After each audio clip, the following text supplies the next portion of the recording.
ای نام تو بهترین سرآغاز، به نام تو کی نامه کنم باز. سلام و درود دوستانم، آیا میدانید که الصلاة خیر من النوم چگونه در اذان بامداد پیدا شده است؟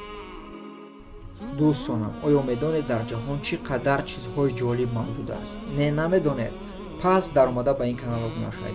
این برادر ما نوارهایش را با فکت و دلیل‌ها پیشنهاد شما میکند.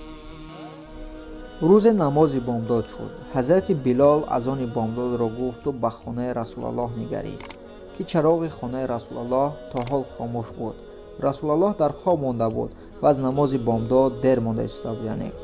پس آن حضرت بلال علیه السلام به نزد خانه پیغمبر صلی الله علیه و سلم آمد و با آواز بلند این سخن را گفت: الصلاة خیر من النوم، یعنی نماز از خواب بهتر است. رسول الله از خواب بیدار شد و طهارت کرد و به نماز بامداد رفت. پس از نماز بامداد به بلال علیه السلام گفت: ای بلال، چی سخن زیبایی گفتی؟ همین سخنی را که برای از خواب خیزاندن من گفتی در اذان نماز بامداد گذار و از همین روز اعتباراً در اذان بامداد این سخن را نیز گوی. دوستانم، در آخر با یک حدیث نوا را به انجام می‌رسانیم.